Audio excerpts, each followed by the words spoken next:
Okay, so we've been talking about order of magnitude estimation, and I'd like to just talk about it a little longer, do a couple of examples, because it's really important for you to be able to estimate the sizes of things. In particular, it's a really good it's a really good tool to have as a scientist, but it's also really important for when you're doing your homework and you're solving problems to get a sense of if the answers you're giving, you should be thinking about the answers you're giving and if they possibly make sense, right? Again, if you're asked for the speed of a car and you calculate it out and you find that the speed of the car is 1,000,000 miles an hour, you should know you probably did something wrong. Or if you find that the speed of a car is 35 tons, you should realize you probably did something wrong because speed is not measured in tons. So let's just talk about order of magnitude estimation and the kinds of things that that you need to use from your own personal experience in order to estimate things that you think that maybe you don't know. So, for example,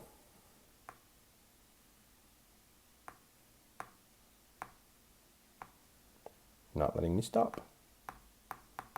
Strange.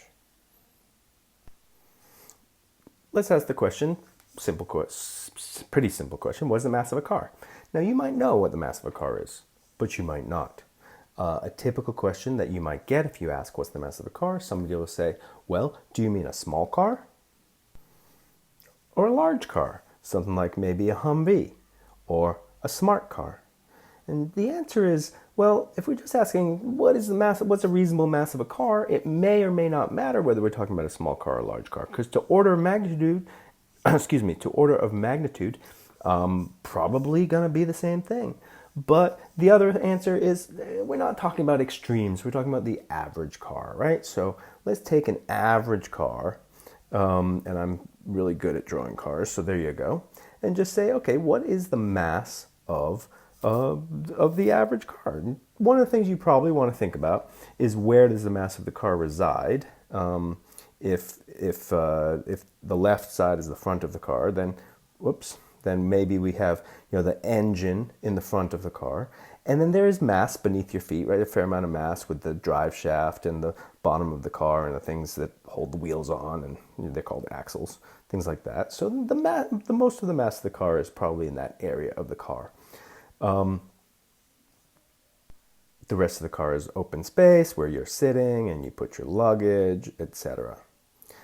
So then you say, okay, well, let's pretend I have no idea, right? I say, I have no idea. How am I going to find the mass of the car? Well, let's think of something you do know the mass of. Our standard mass, remember, is a kilogram. And a 1 liter bottle of water weighs a kilogram. So that's sort of our standard mass. That doesn't exactly look like a bottle of water. Here we go. We got a bottle of water there.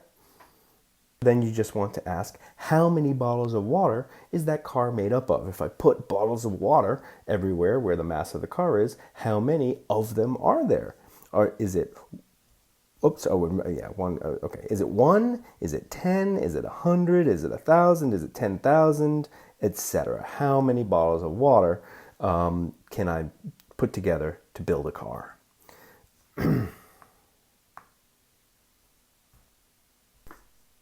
And so rather than me taking the time here to get into the details of about how big is a car, 4 feet across versus 10 feet long, and how many bottles of water would fit if a bottle is 4 inches, etc. You can think of that. Think through how many bottles of water you think you would need to build a car in order to make up the space of a car, or where the mass of the car is. And it becomes pretty clear that it's more than one bottle. You're bigger than a bottle, right? More than 10 bottles, you're actually significantly bigger than 10 bottles. It's more than 100 bottles because 100 bottles is about the size of you. It's a little bigger. So I would say it's not. It's got to be 1,000 or 10,000 or something bigger. And so, I just deleted the 10,000. Now, why did I delete the 10,000? Now you really need to think about what would 10,000 bottles look like. 10,000 bottles. That's putting 300 bottles by 300 bottles, and that is certainly larger than a car. So a reasonable number, if you get down to the details, seems to be about 1,000 bottles. And if each of those bottles is a kilogram, then what's the mass of a car? To order of magnitude, the mass of the car is 1,000 kilograms. Now let's look at the smart car. The smart car is actually 880 kilograms, and the Humvee is actually 2,500 kilograms. So,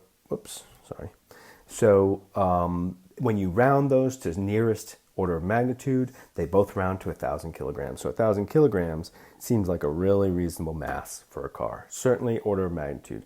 There is really no car out there that is 100 kilograms or 10,000 kilograms. Okay, let's do one more example that takes a little bit more, a few extra things to know in order to answer it. How many jelly donuts do you need to run a marathon?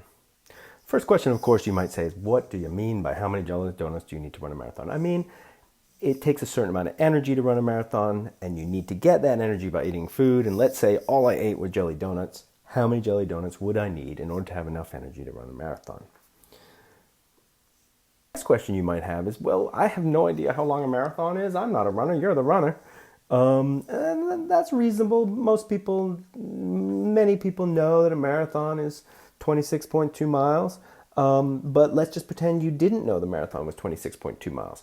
Then you still ask order of magnitude. Is the marathon 1 mile, 10 miles, 100 miles, or 1,000 miles, right? I mean, that's the question that we need to answer. And one of the things you need to think about is, okay, the marathon is part of the Olympics, and every major city has a marathon: Los Angeles, Boston, New York, Chicago, London, Paris, etc. Marathons don't take days. They don't even take a full day. For the slowest people, they take half a day. So given that information, then the marathon really has to be than 100 miles, because 100 miles would take a full day for the fastest runners, really. So there, obviously it's not 1,000 miles. Obviously a marathon is a long run, so it's not a mile. It's going to be closer to 10 miles. And yeah, it's longer than 10 miles, but that's the closest order of magnitude.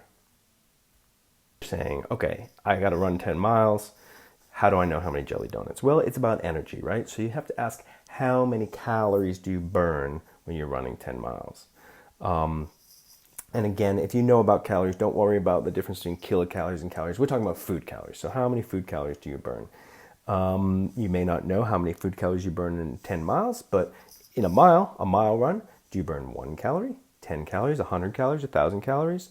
And so it is typically well known, and if you don't know it, there's some information that you could pull up about eating food, right? That 1,000 calories is a full day's worth of meals. Really, is closer to a full day's worth of meals. So for 1 mile, you probably don't have to eat 3 meals. So maybe it's closer to 100 calories per mile than it is. Whoops, I went too far. So you burn 100 calories per mile on the order of magnitude. You're going 10 miles, therefore you're burning approximately a total burn of 1,000 calories. So then you have to ask, okay, so if I burn a total of 1,000 calories, how many jelly donuts is that? Well, does a jelly donut have 1 calorie, 10 calories, 100 calories, 1,000 calories? Same question we're asking over and over again. Again, a jelly donut does not have the equivalent energy of all of your meals in a day, so it's probably not 1,000 calories. You know it's more than a calorie that you get with a small mint, so maybe it's about 100 calories. So if a jelly donut has 100 calories and you need 1,000 calories, then how many jelly donuts is it? Right? How many calories in a jelly donut? 100 calories. So therefore, it's a total of 10 donuts. And that seems quite reasonable because, in reality, a marathoner will probably burn about 2,500 calories in running the marathon, and a donut has about 300 calories per donut in reality, not order of magnitude. That means you need 8 to 9 donuts to get enough energy to run a marathon. It's pretty close to 10, so it's an excellent estimation. 10 is the order of magnitude. And remember that order of magnitude estimation, when you're asked for an order of magnitude, is don't give the exact number. Don't give 8, don't give 9, don't give 8.5. give the roundest number to 10. So factor of 10. So in this case, 10 donuts.